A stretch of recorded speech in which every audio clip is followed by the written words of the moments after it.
शहरातील सर्व प्रिंट मीडियाचे प्रतिनिधी, इलेक्ट्रॉनिक्स मीडियाचे प्रतिनिधी, सर्व यूट्यूब चॅनलचे प्रतिनिधी, आज आपल्या सगळ्यांना मी प्रेसच्या निमित्तानं मी अनिल देसाई, जिल्हा परिषद सदस्य कोकुरवाड गट आणि संदीप साळुंके मांडवे, जिल्हा परिषद सदस्य निमसोड गट, आम्ही आज दोघांनी आपल्या सगळ्यांना प्रेसच्या निमित्तानं बोलवलं आहे. या निमित्तानं मी आपल्या सगळ्यांचं इथं पत्रकार बांधव, पण तुमच्यातला एक पत्रकार बांधव मी तुमचं मनापासून इथं स्वागत करतो. आपल्या सगळ्यांना माहिती आहे आज तर का बोलवलं आहे. काल रात्री आम्हा दोघांना महाबळेश्वर कोर्टाने जामीन दिला. तुमच्या सगळ्यांच्या मनामध्ये प्रश्न पडला असेल की अनिल देसाईंना माहिती आहे पण जामीन घ्यावा का लागला. 20 तारखेला या महाराष्ट्राच्या इतिहासामध्ये एक काळा दिवस उजळला. यशवंतराव चव्हाण साहेबांच्या या जिल्ह्यामध्ये यशवंतराव चव्हाण साहेबांनी ज्या जिल्हा परिषद, पंचायत समिती आणि स्थानिक स्वराज्य संस्थेच्या स्थापनेमध्ये मोठा वाटा घेतला आणि महाराष्ट्र राज्याचे एक पहिले मुख्यमंत्री म्हणून स्थानिक स्वराज्य संस्थांच्या माध्यमातून छोट्या मोठ्या कार्यकर्त्यांना राजकारणात यावं यासाठी या संस्था निर्माण केल्या. आणि अशा यशवंतराव चव्हाण साहेबांच्या सातारा जिल्हा परिषदेमध्ये अध्यक्ष आणि उपाध्यक्ष निवडीच्या दिवशी मी आणि संदीपदादा मांडवे आम्ही दोघेजण लोकशाही पद्धतीने, घटनात्मक पद्धतीने आम्हाला जो संविधान डॉक्टर बाबासाहेब आंबेडकरांनी जो अधिकार दिला होता, आम्हाला मूलभूत मतदानाचा जो अधिकार होता तो बजावण्यासाठी आम्ही दोघेजण जात होतो. जिल्हा परिषदच्या सभागृहाच्या गेटच्या बाहेर साधारण साध्या वर्षातल्या जवळजवळ 50च्या वरती पोलीस तिथे उभे होते आणि मतदान प्रक्रियेमध्ये आम्ही जाऊ नये यासाठी आम्हा दोघांना तिथं अडवलं. पोलिसांनी फार मोठ्या प्रमाणात अमानुषपणे बळाचा वापर करून आम्हाला अक्षरशः जनावरासारखं ओढत हे सभागृहाच्या तिथून बाहेर आणलं. मागच्या गेटमधून गाडीत घातलं आणि पोलीस आम्हाला मोळाच्या वड्यावरनं असं फिरवत मोळाच्या वड्याच्या दिशेनं पोलीस आम्हाला घेऊन चालले होते. आम्ही दोघंही ओरडत होतो की आम्हाला सोडा, आम्हाला मतदान करू द्या, आमचं नक्की काय चुकलं आहे, आम्ही काय गुन्हा केला आहे. आणि आम्ही त्यांना हे सांगत होतो की जरी काय आम्ही गुन्हा केला असं तुम्हाला वाटत असेल तर तुम्ही आम्हाला मतदान करू दे, आमचा घटनात्मक अधिकार आम्हाला बजवू दे, नंतर आमच्यावर कारवाई करा. याच्याशिवाय आम्हाला थोडंसं माहीत होतं की या प्रक्रियेमध्ये आदल्या रात्री आम्हाला किंवा सकाळी काहीतरी कळालं होतं की बापूसाहेब शिंदे नावाच्या व्यक्तीचं अपहरण झालं. पोलिसांना आम्ही दोघं ओरडून सांगत होतो आणि बापूसाहेब शिंदे तिथे ओरडून सांगत होते तर मी इथं हजर आहे, मी इथं बाजूला आहे, मी मतदान करायला आतमध्ये चाललो आहे, तुम्हाला जर काही विचारायचं असेल तर मला विचारा, काहीतरी माझ्याकडून जबाब घ्या. पण बापूसाहेब शिंदे तिथं असताना हे जगाच्या पाठीवर असं कधी घटना घडली नसेल की ज्याचं अपहरण झालं अशी व्यक्ती तिथं ओरडून सांगते पोलिसांना की मी इथं उपस्थित आहे. माझं म्हणणं आहे का म्हणजे कोणतरी एक व्यक्ती उठतो आणि एक जणाचा खून झाला आहे म्हणून गुन्हा दाखल करतो आणि तो खून येऊन समोर सांग ज्याचा खून झाला आहे तो समोर येऊन सांगतो मी जिवंत आहे, मी जिवंत आहे.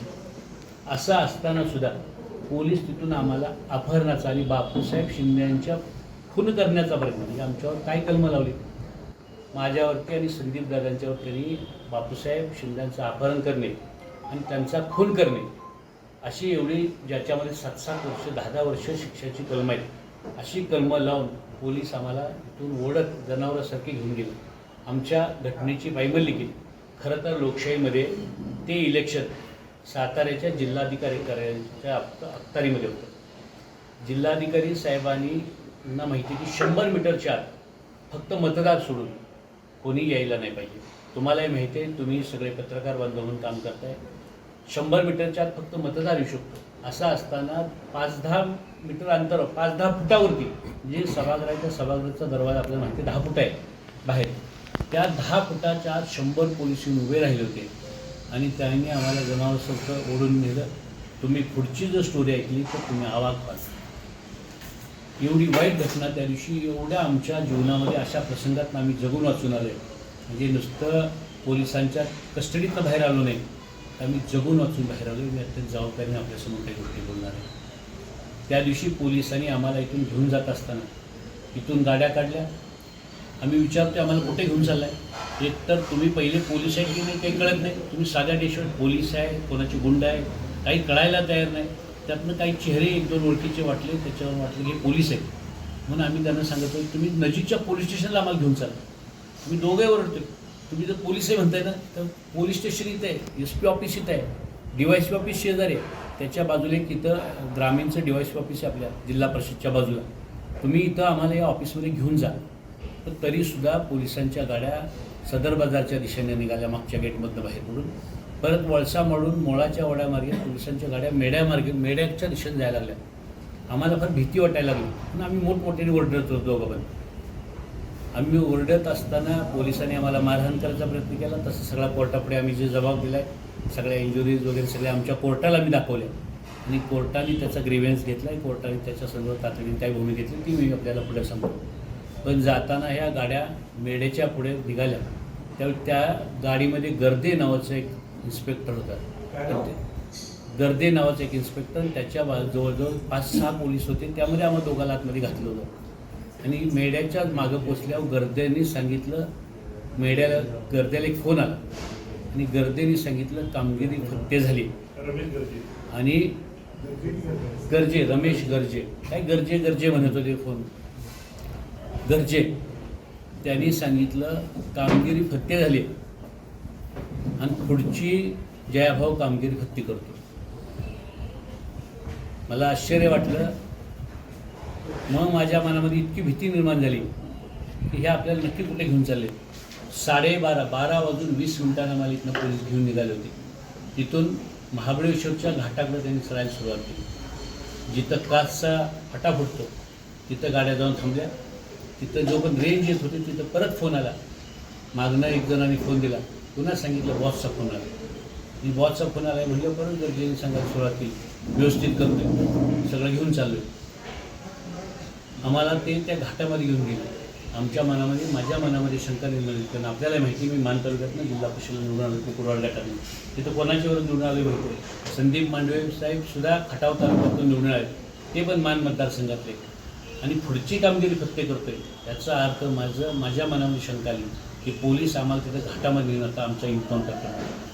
कारण 2 पोलीस मागं बोलत होते. ज्यावेळी झटापट चालली होती आम्ही ओरडत होतो, त्यावेळी आम्हाला अशा सूचना आहेत की काही जरी झालं तर इथली ही 2 माणसं उचलून राहील, 1-2 लोक उडवायला लागतील ते चालतील. ही मी जबाबदारी सत्य बोलतो. कोर्टापुढं पण मी सत्य सांगितलं, 1-2 उडवायला लागले तर चालतील, पण कसल्याही परिस्थितीमध्ये हे मिशन यशस्वी झालं पाहिजे आणि जिल्हा परिषदच्या या लोकांना उचलूनच आणायचं. कुठल्याही पद्धतीने जिल्हा परिषद अध्यक्ष मिशन यशस्वी झालं पाहिजे. म्हणजे परवाचं हे इलेक्शन नव्हतं तर एक मिशन होतं. दुर्दैवानं मला पत्रकार बांधवांना पण सांगितलं पाहिजे, मला पुढची स्टोरी जात असताना की पत्रकार बांधव, अरे बाबा तुम्हीसुद्धा आपण छापताना आणि बातमी चालवताना म्हणतोय, मी पण तुमच्यातलं एक पत्रकार, ऑपरेशन लोटस. अरे बाबा हे ऑपरेशन लोटस नव्हतं, ऑपरेशन दरोडा होता. लोकशाहीवरती घातलेला दरोडा होता. लोकशाहीचा जे 2 मतदार लोकशाही पद्धतीने मतदान करायला आले होते त्यांच्यावर दरोडा घालून आम्हाला उचलून नेलं जात होतं आणि त्या घाटामध्ये आम्हाला इन्काउंटर करायचा आमचा प्रयत्न आणि त्यांच्या डोक्यामध्ये होतं. पण इथलं सगळं गणित जुळलं. परत फोन आला आणि सांगितलं व्यवस्थित झालं. म्हणजे तोपर्यंत मतदान प्रक्रिया पार पडली असं. आणि मग परत त्यांनी काय झालं मला माहिती नाही, गाड्या परत फिरवल्या आमच्या. थोडंसं आम्हाला बरं वाटलं की आता आम्ही परत सांगितलं झालं आहे तुमचा. मी बोललो, संदीप दादा बोलले की आता तुमचा उद्देश सफल झाला. आता तुम्ही आम्हाला ज्याच्यासाठी उचलले किंवा ज्याच्यासाठी आम्हाला अटक केली ते तुमचं आता सफल झाले. आम्हाला परत नेऊन सोडा, आम्हाला जाऊ दे, आमच्या घरी तरी कळवू दे. पण ते आमचे फोन काढून घेतले होते, आम्हाला घरी कळवून देत नव्हते. पोलीस आम्हाला काय कोण आहे काय नाव विचारत होते. संदीप दादा सारखे होते, दादा तुमचं नाव काय, तुमचं नाव काय, ते तुमचे नावं सांगत नव्हते. मेढ्यापर्यंत गाड्या परत आल्या. मेढ्यात परत आल्यावर परत फोन आले त्यांना आणि परत सांगितलं गाड्या परत वळवा. गाड्या परत वळवल्या. मी परत विचारलं की तुम्ही गाड्या परत कशासाठी, परत कुठं जायचं. म्हणले पाचगणी मार्गे महाबळेश्वरला जाऊ. महाबळेश्वरला परत यायला सांगितलं. पण पाचगणी मेढ्यापासून पुढं पाचगणीला कुठला मार्ग नाही मला माहीत होतं. त्यांनी कुठल्या तरी आडवळण्याच्या गाड्या घालायचा प्रयत्न केला. सगळी जागा मला प्रेसेस माहिती आहे. मी FIR उद्या दाखल करणार आहे, त्यावेळी मी ते सगळं दाखवी कुठून कसे घे त्यांच्या काय डोक्यात प्लॅन झालं. पुन्हा घाटात गाड्या गेल्या आणि घाटामध्ये एकतर रेंज नाही आणि पुन्हा घाटामध्ये जाऊन काही आम्ही थांबलो. घाटातनं आम्हाला ते महाबळेश्वरला पोलीस स्टेशनला 4:30 वाजता घेऊन 12:30 वाजता 12:20 इथून आम्हाला उचललं. आमच्या पोटात अन्न नाही, पाणी नाही, सकाळपासून आम्ही बाहेर पडलेलो आणि 4:30 वाजता आम्हाला स्टेशन डायरी लिहून महाबळेश्वरला 4:30 वाजता घेऊन गेले. त्यांच्या डोक्यात फार वेगळा प्रिप्लॅन होता. महाबळेश्वरच्या घाटातच आम्हाला संपवायचं. तर मिशन फत्ते करतो गरजे सांगत होतो. मी मिशन फत्ते करून येतो परत. त्यामुळं महाबळेश्वरला 4:30ला आम्ही पोचलो. त्याच्यानंतर आम्ही दोघंजण एकदम अस्वस्थ होतो, फार स्ट्रेसफुल होतो. एकतर सकाळी बाहेर पडलेलो, कुठल्या आयुष्यामध्ये कधी ना गुन्हा केलेला, काही केलं नाही. आणि असं असताना अपहरण ज्याचं केलं तो म्हणतोय त्याचा अपहरणाचा खोटा बनाव, एखाद्याचा खून करायचा प्रयत्न, असली कलमं लावली तिथं गेल्यावर कळालं. त्यामुळं आम्ही त्यांना सांगितलं ठीक आहे, पोलीस स्टेशनला आणले, आम्हाला कोर्टापुढे घेऊन जा. म्हणून वाईच्या कोर्टापुढे ते आम्हाला घेऊन जाणार होते. जाण्यापूर्वी प्री मेडिकल करावं लागतं. त्यांनी आम्हाला महाबळेश्वरच्या RH मेडिकलसाठी घेऊन गेले. तिथे मेडिकल आमचं केलं. 5-10 मिनटं आम्ही तिथे बसलो होतो. आम्हा दोघाला काय औषध द्यायचा प्रयत्न केला. मी म्हटलं नक्की काय देते आहे माहीत नाही, आम्हाला औषध जे देते ते घेतलं आणि आम्ही शांत बसलो. पण त्याच्यानंतर त्यांनी आम्हाला कोर्टापुढं प्रोड्यूस केलं नाही. तर तिथून गाडीमध्ये घातलं आणि ॲम्ब्युलन्स बोलवली, ॲम्ब्युलन्समध्ये झोपवलं आणि सरळ सातारच्या सिव्हिल हॉस्पिटलमध्ये सातारच्या सिव्हिल हॉस्पिटलमध्ये आम्हाला ॲडमिट केलं. आम्ही दररोज सांगतो की आम्हाला कोर्टापुढे प्रोड्यूस करा, कारण जेणेकरून एकदा कोर्टापुढे गेलं तर मला माहीत होतं की बापूसाहेब शिंदेंचं अपहरण झालं नाही. बापूसाहेब शिंदे स्वतः आमच्यावर तिथं होते. नंतर सकाळी लेकव्ह्यू हॉटेलला मी ज्यावेळी त्यांना वीप दिला त्यावेळी मी बापूसाहेब शिंदेंना सांगितलं की बापूसाहेब तुमच्या अपहरणाचा मी जे सांगतो ते म्हणून गांभीर्याने बघा. बापूसाहेब शिंदेंच्या अपहरणाचा ज्यावेळी रात्री महाबळेश्वरच्या रेड बटन हॉटेलला ज्यावेळी आम्ही होतो त्यावेळी हे सगळे पोलीस तिथं आले होते, मी पण होतो. बापूसाहेब शिंदे त्यांच्या नातवाला आणि त्यांच्या ज्या मुलांना तक्रार दिली असं सांगतात, कथित तक्रार, त्या कथित तक्रारच्या विकासच्या मुलाला म्हणजे त्यांच्या नातवाला घेऊन बापूसाहेब त्यांच्या घरीच गेले होते. प्रसंगी घरी जाऊन मी लवकर किंवा घरचं सगळं आवरून येतो. ते बापूसाहेब तिथं आले रात्री आणि ते बापूसाहेब रात्री 2 वाजता महाबळेश्वर पोलीस स्टेशनमध्ये बापूसाहेब हे महाबळेश्वर पोलीस स्टेशनला 2ला हजर झाले स्वतः. आणि पोलीस स्टेशनला बापूसाहेब सांगतायत की माझं अपहरण झालं नाही, मी इथं आहे महाबळेश्वर पोलीस स्टेशनला, माझा जबाब घ्या. पोलिसांनी जबाब घेतला नाही. त्याच्यानंतर सगळा प्रकार लक्षात आल्यावर बापूसाहेब शिंदेंनी मला सकाळी 9 वाजता सांगितलं वीप देताना की मी पहाटे 5 वाजता वाईच्या DYSP समोर जाऊन हजर राहिलो आहे. त्यांच्यासमोर मी जबाब दिला आहे, त्याची पोच घेतली आहे. म्हणजे तो जबाब असू दे, पोलीस त्याला जबाब मानायला तयार नव्हते. पोलीस म्हणतात तो अर्ज आहे. अरे पण अर्ज द्यायला सुद्धा तो स्वतः माणूस आला होता ना. ज्याचं अपहरण झालं तो माणूस स्वतः येऊन अर्ज देतो. विषय काय समजतो, तुम्ही त्याला जबाब समजा नाही तर अर्ज समजा. पण त्याचा जबाब समजा, अर्ज समजा, आम्हाला तुम्ही का त्याचं खुनी करताय, आम्हाला त्याच्या अपहरणामध्ये का आरोपी करताय.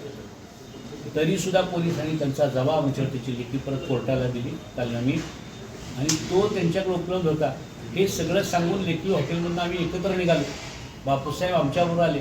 तुम्हाला माहिती आहे 100 मीटर हद्दीच्या आतमध्ये आम्ही आतमध्ये शिरत असताना पोलिसांनी खरं तर जे कायद्याचे रक्षक आहेत या जगामध्ये कोणालाही न्याय मागायचा झाला तर पहिल्यांदा म्हणून पोलिसांना जातो. पण तेच वर्दीवाले गुंड काल पोलीस हे लोकशाहीचा खून करायला, लोकशाहीची हत्या करायला पोलिसांचा महाराष्ट्रामध्ये वापर झाला. इतर राज्यामध्ये ह्याच्या अगोदर असा वापर होत होता, आम्ही ऐकत होतो. पण मी आज सांगेन महाराष्ट्र आता बिहारचं सुद्धा कम्पॅरिझन व्हायची परिस्थिती राहिली नाही. आज महाराष्ट्राची अवस्था बिहारसारखी म्हणली तर बिहारसुद्धा आमच्या तोंडात शेण झाले. याच्यामध्ये एकही आमचं दुर्दैवानं गेल्या 3 दिवसामध्ये 4 दिवसामध्ये आमचे कुठल्या पत्रकार बांधवांनी सुद्धा यामध्ये खरं तर सत्य सगळ्याला माहीत असताना अनिल देसाईला, संदीप पांडवेंना आपण सगळे ओळखता, 30 वर्षामध्ये कुठले गंभीर गुन्हे आमच्यावर आहेत हे पोलिसांना पण आम्ही ओरडून सांगतो. कारण आम्ही आपण करणारे गुन्हे नाही, कुठल्या पद्धतीची लोकं नाही, तरीसुद्धा पोलिसांनी आमच्यावरती एवढा अत्याचार केला आणि आपण त्याला वेगवेगळी नावं दिली, फार सुंदर नावं दिली. कुणी लोटस ऑपरेशन लोटस दिलं, कुणी काही नावं दिली त्याला. हे ऑपरेशन लोटस नव्हतं, हे ऑपरेशन दरोडा होता. पोलिसांनी लोकशाही दरोडा घालून आम्हाला तिथे घेऊन गेले, आमच्यावर फार मोठा अत्याचार केला. कालसुद्धा कोर्टापुढे आम्हाला ज्यावेळी प्रोड्यूस केलं त्यावेळी मेहरबान कोर्टाच्या समोर मी हा सगळा जबाब दिला आणि कोर्टाला मी विनंती केली की कोर्टाच्या समोर आता न्याय मागायचा कोणाला. लोकशाहीमध्ये पहिलं ठिकाण असतं न्याय मागायचं पोलीस. म्हणजे हे पोलीस दरोडेखोरांसारखे गुन्हेगारांसारखे आले आणि त्यांनी गुन्हा केला. तिथं मी दुसरं सांगितलं कोर्टापुढं की याच्यानंतर न्याय कुणाकडे मागायचा असतो. जर पोलीस चुकला, पोलीस वाईट वागला तर सरकारकडे न्याय मागायचा असतो. त्या सरकारमधनंच त्यांना फोन येत होते, यांना उचला, यांना आत टाका, काही करा, इलेक्शन प्रक्रिया राबवा, असं ते कोणाला तरी फोन करून बॉसचा फोन येतोय, वरिष्ठांचा फोन येतोय, आम्हाला सांगितलं की वरिष्ठांच्या सूचनेने सगळं चालतं. याच्यापेक्षा लोकशाहीची कालची जी घटना होती कोर्टामध्ये, बापूसाहेब शिंदे हजर झाले कोर्टात आणि बापूसाहेब शिंदेने कोर्टामध्ये काल सांगितलं की अरे अपहरण झालं जर असेल तर माझं झालं नाही. कोर्टामध्ये बापूसाहेब शिंदेने काल स्टेटमेंट दिलं, अपहरण नक्की झालं या सातारा जिल्ह्यामध्ये. या सातारा जिल्ह्याची जिल्हा परिषद पंचायत समिती इलेक्शन करायसाठी अपहरण झालं नक्की, पण अपहरण बापूसाहेब शिंदेचं नाही झालं. अपहरण अनिल देसाईचं आणि संदीप मांडवेचं झालं आणि त्या वर्दीतल्या गुंडांनी अपहरण केलं आमचं. त्यामुळे उद्या किंवा परवा आम्ही ज्यांनी आम्हाला किडनॅप केलं, ज्यांनी कारण हे कोर्टापुढं सिद्ध झालं. कोर्टाने काल ह्या सगळ्या घटनांचं गांभीर्यानं सगळं ऐकलं. ते म्हणले बापूसाहेब ज्याचं अपहरण झालं तो सांगतोय माझं अपहरण झालं नाही, तो आदल्या दिवशी पोलीस स्टेशनला जातोय. म्हणजे जसं नाना पाटेकरच्या एका पिक्चरमध्ये कोणी मला घर देता का जो डायलॉग आहे, तो डायलॉग बापूसाहेब शिंदे सगळ्या पोलीस स्टेशनमध्ये जाऊन म्हणत होते, माझा कुणीतरी जबाब घ्या, कुणीतरी माझा जबाब घ्या. एक रात्रभर खेळ चालला, पण बापूसाहेब शिंद्याचा कुणी जबाब घेतला नाही. बापूसाहेब शिंद्यांचं सत्य कोण ऐकायला तयार नव्हतं. काही जरी झालं तर उद्याची जिल्हा परिषदची इलेक्शन ही होऊन द्यायची नाही, आणि झाली तर याच्यामध्ये अनिल देसाई आणि संदीप मांडवे तिथं हजर नसले पाहिजे, अशा पद्धतीचा त्यांना आदेश एका कुठल्या तरी वरिष्ठ मंत्र्यांकडून आला होता. आणि त्याचं पालन करायचं काम हे पोलीस मंडळी करत होते. तर ते वरिष्ठांकडे आलं, मी कुणाकडून आलाय म्हणतात, पण वरिष्ठाकडून आलं, गाडीत बोलतात, आम्हाला वरिष्ठांनी सांगितलं. एवढी लोकशाहीची परवा हत्या झाली आणि या हत्येचा निषेध करावा याच्या दृष्टीनं मी तुम्हाला काही माहिती द्यायसाठी बोललो. हे कोर्टाची ऑर्डर आहे. कोर्टाने या सगळ्या ऑर्डरमध्ये, त्या ऑर्डरमध्ये इतक्या गांभीर्यानं काही गोष्टी घेतल्या. कोर्टानं काल सांगितलं, हे सगळं ऐकून घेतलं. आमची दोघाची जबाब कोर्टाने सगळे बाहेर काढले आणि आमच्या दोघाचे जबाब घेतले.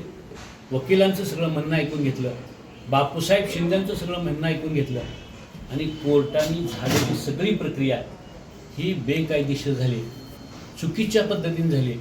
आणि या प्रक्रियेमध्ये त्यांनी जे इन्व्हेस्टिगेशन ऑफिसर आहेत, या इन्व्हेस्टिगेशन ऑफिसरला कारणे दाखवा नोटीस काढली. ही सगळी प्रक्रिया तुम्ही कशी घडवली याच्या संदर्भात कारणे दाखवून नोटीस काढली. माझी आपल्या सगळ्यांना हात जोडून विनंती आहे, आपण सगळे लोकशाहीचा चौथा स्तंभ म्हणून आपण सगळे काम करतोय. मी पण तुमच्यातले एक पत्रकार बांधव आहे. मागाशी पण मी आल्या काही बांधवांना सांगितलं, ठीक आहे अनिल देसाई जिल्हा परिषद सदस्य म्हणून रोल तिथे गेला असेल, पण तरीसुद्धा तो पण तुमच्यातले एक पत्रकार आहे, एक संपादक आहे. कुठल्या रोलमध्ये कोण जातं याच्यापेक्षा अनिल देसाईची पार्श्वभूमी काय आहे, अनिल देसाई काय तुम्हालाही माहीत होतं. किमान मी ज्या पत्रकार संघाचा सदस्य आहे त्या पत्रकार संघाने माझ्यासाठी एखादा निषेध नोंदवायला पाहिजे होता की अनिल देसाई जर दोषी असेल तर त्याला फाशी देऊ दे, पण किमान अनिल देसाई लोकशाहीतलं काम करायला, मतदान प्रक्रियेमध्ये भाग द्यायला चालला आहे, तर त्याला अशा पद्धतीनं ओढत जनावर असं घेऊन पोलीस मारहाण करत घेऊन जातात. ही घटनेचा पत्रकार संघानेही गांभीर्यानं घ्यायला पाहिजे होतं अशी माझी विनंती आहे. आज आपण सगळे बघतोय, म्हणजे आज जे काही चाललंय, जसं ऑपरेशन लोटस गोंडस नाव तुम्ही देत आहे, आजच्या आत्ता पुन्हा जर एकदा रामायण घडलं, पण हे रामराज्य आपण म्हणतोय, या रामराज्यामध्ये जर पुन्हा जर रामायण घडलं तर रावण जे सीता घेऊन जाईल त्याला तुम्ही तिचं स्वयंवर झालं म्हणा. हे रावणाने सीतेचं स्वयंवर नाही केलं बाबांनो, रावणाने सीतेचं हरण केलं. आपण तिचं स्वयंवर म्हणायची वेळ आली आपल्यावरती. काय वेळ आली? आपण ह्याला लोटस ऑपरेशन गोंडस नाव देत आहे. हा दरोडा होता लोकशाहीवरचा. तर त्यामुळे माझी नम्र विनंती आहे की खऱ्या अर्थानं आम्ही जे काही आमची भूमिका सगळी कोर्टापुढे मांडली ती प्रेस पुढे मांडावी आणि राज्यापुढे जावी, समाजापुढे जावी, या दृष्टीनं मी आपल्या सगळ्यांच्या समोर सगळ्या फॅक्ट्स मांडल्या. तुम्ही थेट नाव घेतलं, मी पोलिसांच्या तिथं जबाब दिलाय. मी थेट सांगितलं, तो गरजे तिथं बोलला, जयाभाऊ ऑपरेशन यशस्वी झाले आणि पुढचं सुद्धा करतो. पोलिसांचा वापर होता ह्या प्रकरणात, पोलिसांनी बळाचा वापर केला. पोलिसांना कोणाच्या आदेशाने वापर केला असं वाटतं तुम्हाला? जयकुमार मी पोलिसांना बळाचा वापर पोलिसांनी इथले पोलीस अधीक्षकाच्या ह्याने केला. पोलीस अधिकाऱ्यांनी जिथं हे केलं त्यांनी माझं किडनॅप आणि संदीप मांडव्यांचं खऱ्या अर्थानं आमचं किडनॅप केलं. त्यांनी माझं किडनॅप केलं होतं. त्याच्या संदर्भात सगळी प्रक्रिया पूर्ण झाली. तुम्ही तसं माझं काही लिगल जिथं मला मांडतं तिथंही मांडणार आहे, तशी मी कायदेशीर न्याय मागणार. जे शिवसेना आहे मकरंद दाबा पाटील तिथं पक्षाच्या वतीनं बोलले, तुम्ही ऐकलं नसेल सगळं रेकॉर्डिंग काढून बघा तुम्ही. मी पण ऐकलं व्हिडिओ. ते मकरंद दाबा पाटील त्याच्यामध्ये बोललेले आहेत.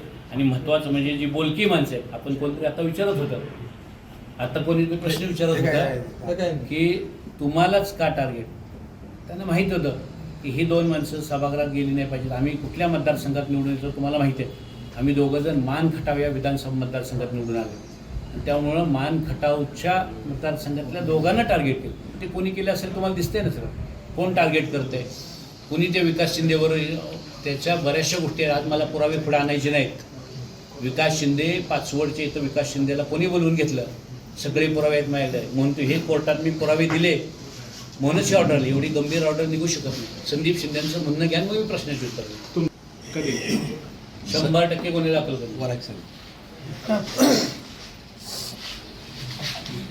परवा सर्वप्रथम सर्व पत्रकारांचं मी मनापासून आभार व्यक्त करतो. आपण इथं आमच्या पत्रकार परिषदेला उपस्थित राहिला. 20 तारखेला जो काही प्रकार घडला तो संपूर्ण आपण TV चॅनलच्या माध्यमातून दाखवलं. हे घडत असताना भाऊने आपल्याला सांगितलं की शिवसेनेचा व्हीप माननीय पालकमंत्री महोदयांच्याकडे होता आणि राष्ट्रवादी काँग्रेसचा व्हीप हा मकरंद पाटील साहेबांच्याकडे होता. मग त्या ठिकाणी आमच्यावर आदल्या दिवशी रात्री 19 तारखेला संध्याकाळी 10 वाजता आम्ही ज्या हॉटेल रेडबनमध्ये महाबळेश्वरमध्ये राहायला होतो त्या ठिकाणी पोलीस आले. पोलिसांनी त्या हॉटेलची अक्षरशः बाथरूमची सुद्धा जाऊन दारं उघडली. महिला जिथं आमच्या राहत होत्या महिला सदस्य त्यांच्या रूममध्ये जाऊन त्यांनी झाडाझडती घेतली. तिथं कोण आहे काय सगळी चौकशी केली. म्हणजे बापूसाहेब शिंदेंचं अपहरण झालेलं आहे अशा पद्धतीची माहिती आम्हाला मिळाली.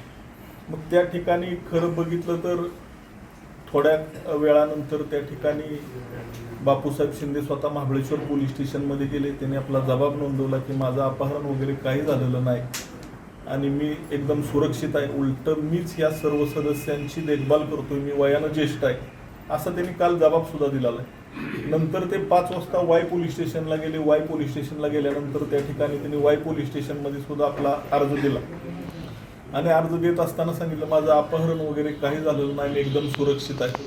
त्यानंतर ते घरी गेले. त्याने आंघोळ वगैरे करून नंतर आम्हाला हॉटेल रेडबनला महाबळेश्वरला सकाळी 8 वाजता गाडीत लक्झरीत बसायला स्वतः बापूसाहेब शिंदे आले. ते आल्यानंतर आम्हाला या ठिकाणी आम्ही हॉटेल लेकव्ह्यूला आलो. लेकव्ह्यूला हॉटेलमध्ये आल्यानंतर पक्षाचा अध्यक्ष उपाध्यक्षाच्या निवडीच्या संदर्भात श्रेष्ठींची बैठक झाली. त्या बैठकीमध्ये अध्यक्ष आणि उपाध्यक्ष पदाचे उमेदवार ठरल्यानंतर आम्हाला तिथपर्यंत काहीसुद्धा माहिती नव्हती. स्वतः ही कुणकुण लागल्यानंतर पालकमंत्री महोदयांच्याकडं आणि माननीय नामदार मकरंदाबांच्याकडं पक्षाचा व्हीप असल्यामुळं त्याने आम्हाला सांगितलं की तुम्ही आमच्या गाडीत बसा. म्हणून अनिल भाऊ आणि आम्ही स्वतः पालकमंत्री महोदयांच्या गाडीत बसून मतदान केंद्रापर्यंत येत होतो. आम्हाला तोपर्यंत याची काहीसुद्धा कल्पना नव्हती की मग त्या दिवशी झालं होतं काय तर सकाळी 9:30 का 10च्या दरम्यान सातारा शहर पोलीस स्टेशनला बापूसाहेब शिंदेंचं अपहरण झालं अशा पद्धतीची तक्रार दाखल झाली. म्हणजे आदल्या दिवशी रात्री तक्रार दाखल झाल्यानंतर त्याचं निराकरण केलं. त्या व्यक्तीनं स्वतः बापूसाहेब शिंदेंनी जाऊन सांगितलं माझं अपहरण वगैरे काय झालेलं नाही. म्हणजे जाणून बुजून दुसऱ्या दिवशी सकाळी 10 वाजता सातारा शहर पोलीस स्टेशनला तक्रार होते. म्हणजे ह्याच्या पाठीमागचा हेतू आपल्या सर्वांना समजून आला. मग काय झालं, आम्ही त्या ठिकाणी जिल्हा परिषदमध्ये मतदानासाठी गेलो असता मी स्वतः लिफ्टमध्ये बसून 4थ्या मजल्यावर गेलो. अक्षरशः म्हणजे ध्यानीमनी सुद्धा नसणार नव्हती अशी गोष्ट घडली.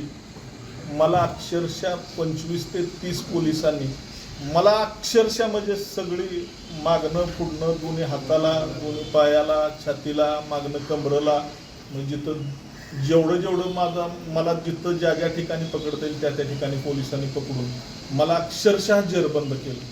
परंतु त्याही परिस्थितीमध्ये मी मतदान केंद्रापर्यंत पोचायचा कसोशीनं प्रयत्न केला. अक्षरशः म्हणजे माझ्या कपडे फाटली. तुम्ही माझे कपडे बघितले असतील, माझी पॅन्टसुद्धा फाटली, शर्टाला बटन राहिलं नाही, बनियनसुद्धा फाटला. आणि त्या परिस्थितीमध्ये मी जिथपर्यंत मेटल डिटेक्टर लावलेले होते तिथपर्यंत जाऊन पोचलो. मला स्वतः पालकमंत्र्यांनी सुद्धा मला तिथपर्यंत पोचायसाठी प्रयत्न केला. मकरंद पाटील आबांनी सुद्धा मला तिथपर्यंत पोचवायसाठी प्रयत्न केला. नितीन काका पण होते. पण नंतर मी तिथं गेल्यानंतर ज्या मेटल डिटेक्टरपर्यंत पोचलो त्या ठिकाणी तोपर्यंत ज्या पोलिसांनी मला पाठीमागून अडवलेलं होतं ते पोलीस तिथपर्यंत पोचले. आणि पुढं मेटल डिटेक्टरला लागून गणवेशातील जवळपास 8 ते 10 ऑफिसर लोक होते. बरं, आपण कायद्याचा सन्मान राखणारे आम्ही कार्यकर्ते आहोत. भाऊने आता सांगितलं की संदीप मांडवे आणि अनिल देसाईंच्यावर कुठल्याही पोलीस स्टेशनमध्ये सिंगल कसल्याही पद्धतीचा गुन्हा पर्यंत कुठल्या पोलीस स्टेशनला नाही. आणि अशा पद्धतीनं आम्ही संविधानानं आखून दिलेल्या भूमिकेबरोबर काम करणारं राजकारणामध्ये कार्यकर्ते आहोत. आणि त्या ठिकाणी पोलिसांच्या वर्दीचा आम्ही आदर राखून तिथं थांबलो. आणि पाठीमागून आलेल्या पोलिसांनी आम्हाला साध्या गणवेशातल्या आम्हाला पकडलं. अक्षरशः त्यावेळेला भाऊंना तर त्याच्या अगोदर खाली घेऊन गेले होते. मला त्यानंतर त्यांनी खाली अक्षरशः ओढत फरफटत नेलं. म्हणजे शेवटी 25 माणसांच्या पुढून माझी ताकद कुठपर्यंत चालणार आहे. मी खाली जाताना अक्षरशः बघितलं की त्यावेळेला पालकमंत्री महोदयांना धाप लागलेली होती. मकरंद आबा बेचैन झालेले होते. नितीन काका पायरीच्या खाली होते. त्यांना अक्षरशः पोलिसांनी गारडा अशा पद्धतीनं घातलेला होता की एखादा म्हणजे सामान्य कार्यकर्त्याला ज्या पद्धतीनं पोलीस धमकवतात त्या पद्धतीनं त्यांच्यावर सुद्धा आरेरावीची भाषा पोलिसांनी केली. म्हणजे आणि हे करत असताना त्याने आम्हाला अगोदर प्लॅन ठरलेला होता. त्यांचं नियोजन ठरलेलं होतं की त्या कटामध्ये कशा पद्धतीनं कुठल्या जिन्यानं कसं घेऊन जायचं. आम्हाला झेडपीनं भाऊंनी सांगितलं नाही, झेडपीच्या पाठीमागच्या म्हणजे जिल्हा परिषदची मुख्य इमारत आहे त्याच्या पाठीमागं टाउन प्लॅनिंगच्या ऑफिसच्या बरोबर समोर ज्या मधल्या पॅसेजमध्ये एक गाडी उभी राहिलेली होती. आणि त्या गाडीमध्ये अक्षरशः आम्हाला धाप लागली. त्या गाडीमध्ये आम्हाला बसवलं. गाडीमध्ये बसवून जे आता नवीन छत्रपती शिवाजी महाराज ऑडिटोरियम आहे त्या ऑडिटोरियमच्या स्लॅबच्या खालनाने आपला क्लब सातारा क्लब आणि झेडपी ग्राउंडच्या मधला जो पॅसेजचा रस्ता आहे त्या रस्त्यानं आम्हाला सिव्हिलच्या हॉस्पिटलच्या खालच्या बाजूनं मोठा चौकातनं डायरेक्ट मोळाच्या वाड्यामार्गे महाबळेश्वराला नेला. अक्षरशः भाऊनी सांगितलेली परिस्थिती अशी आहे, आम्हाला नेताना एकाही कार्यकर्त्यानं बघितलं नाही. आम्हाला नेलेलं कुठल्याही तिराईत व्यक्तीला माहीत नाही. आमच्या मनामध्ये प्रश्नांचं काहूर माजलं की हे पोलीस म्हणून आपला एन्काउंटर करतील का काय अशी भीती माझ्या मनामध्ये उत्पन्न झाली. त्यानंतर त्यावेळेला माझ्याकडे मोबाईल होता. त्या मोबाईलवरून मला फोन येत होते सारखे. माननीय नामदार मकरंद आबांचा सुद्धा मला फोन आला. नंतर मी तो फोन उचलायचा प्रयत्न केला. त्या संबंधित गरजे म्हणून ऑफिसर आहे त्यानं माझा फोन काढून घेतला. माझ्याबरोबर फोनवरनं सुद्धा बोलून दिलं नाही. त्या ठिकाणी त्या जात असताना मग मेढा झाला. मेढ्याच्या पुढे गेल्यानंतर केळघर आलं. केळघरच्या वर घाटात गेलो. घाटात गेल्यानंतर त्याला फोन आला, काम आपलं फत्ते झालेलं आहे, आता तुम्ही माघारी या. अक्षरशः तुम्हाला सांगतो तिथनं गाडी आम्ही माघारी आणली. केळघरच्या घाटात गेल्यानंतर पुन्हा दुसऱ्यांदा फोन आला की आता तुम्ही नका येऊ, डायरेक्ट महाबळेश्वरला जावं. मग पुन्हा आम्ही महाबळेश्वरला गेलो. म्हणजे वाटेत असताना आम्हाला तो गरजे म्हणलं साहेब आमच्या माणसांना तर कोणाला कळू दे आम्ही कुठं आलोय, तुम्ही आमचा घात केला, काय केलं. त्यानं मला सरळ सांगितलं तुला रिव्हॉल्वरनं मारून टाकीन, गोळ्या घालीन. अशा पद्धतीनं त्या गरजेनं माझी खूप मोठा दहशत आमच्या दोघांच्यावर माजवायचा प्रयत्न केला. आम्हाला कुणाशीही संपर्क साधू दिला नाही. आमचं मोबाईल त्यानं जप्त केलं म्हणजे. आणि तिथनं आम्हाला महाबळेश्वर पोलीस स्टेशनमध्ये घेऊन गेले. महाबळेश्वर पोलीस स्टेशनमध्ये घेऊन गेल्यानंतर तिथले संबंधित जे API होते त्याने आम्हाला तिथं त्या पोलीस स्टेशनमधून ह्यांनी सांगून आम्हाला नंतर महाबळेश्वरच्या ग्रामीण रुग्णालयामध्ये आम्हाला वैद्यकीय तपासणीसाठी नेलं. आम्हाला काही सुद्धा कल्पना नाही. तिथं गेल्यानंतर त्यांनी डायरेक्ट सांगितलं तुम्ही सातारला जावा. आणि सातारला ॲम्ब्युलन्समध्ये करून तुम्ही होता त्यावेळेला सिव्हिल हॉस्पिटलला आलं. म्हणजे अशा पद्धतीनं या कटकारस्थानाच्या माध्यमातून सत्तेचा पोलिसांचा गैरवापर करून झेडपीची सत्ता हस्तगत करण्याचं कारस्थान. जिल्हा परिषदच्या अध्यक्ष उपाध्यक्ष निवडीच्या दिवशी 20 तारखेला जो आमच्यावर अन्याय झाला आणि जिल्हा परिषदेच्या इतिहासामध्ये काळा कुठला दिवस उगवला. लोकशाही पद्धतीने आम्हाला मतदान करायला आम्ही चाललो होतो. आणि या मतदान प्रक्रियेपासून आम्हाला रोखण्यासाठी फार मोठं कटकारस्थान निर्माण केलं गेलं. या कटकारस्थानामध्ये पोलीस प्रशासनाचा वापर करून आमच्यावर खोटे नाटे गुन्हे दाखल करून, म्हणजे पहिल्यांदा किडनॅपिंग, नंतर जीवे मारण्याचा गुन्हा, नंतर आम्ही दहशतवादी आहोत, की सभा उधळणार आहोत, अशा पद्धतीची वेगवेगळी कटकारस्थान पोलीस प्रशासनानं करून या लोकशाही पद्धतीने मिळालेल्या आमच्या संविधानिक अधिकारापासून आम्हाला लांब ठेवलं. त्याच्यानंतर आम्हाला महाबळेश्वरच्या घाटातून घेऊन जाऊन म्हणजे आम्हाला जीवे मारण्याचा पोलीस प्रशासनाच्या माध्यमातून प्रयत्न झाला. पण नंतर परत त्यांना काही फोन आले आणि तो विषय त्यांनी थांबवला. नंतर आम्हाला जवळच्या कुठल्याही पोलीस स्टेशनमध्ये न घेऊन जाता, कोर्टासमोर लवकरात लवकर न हजर करता आम्हाला महाबळेश्वर पोलीस स्टेशनला घेऊन गेले. तिथून सिव्हिलमध्ये 4 दिवस आणून ठेवलं आणि 4 दिवसांनी काल कोर्टापुढे गेलो. मेहरबान कोर्टाला आम्ही सगळी पुराव्यासह आमची सगळी बाजू मांडली. त्या कोर्टाने आम्हा दोघांना तर जामिनामुक्त केलंच, पण ज्या पोलीस प्रशासनानं आमच्याबद्दल हे जे पाप केलं, ज्यांनी लोकशाहीचा खून केला, त्या पोलीस प्रशासनाच्या विरुद्ध कोर्टाने शोकॉज नोटीस काढली आणि कोर्टाने मेहरबान कोर्टाने त्यांना सांगितलं की तुम्ही काही या संदर्भात खुलासा द्या, ही सगळी प्रक्रिया तुम्ही चुकीच्या पद्धतीने राबवली असं सांगितलं. आणि या प्रक्रियेची माहिती देण्यासाठी आजची ही प्रेस होती.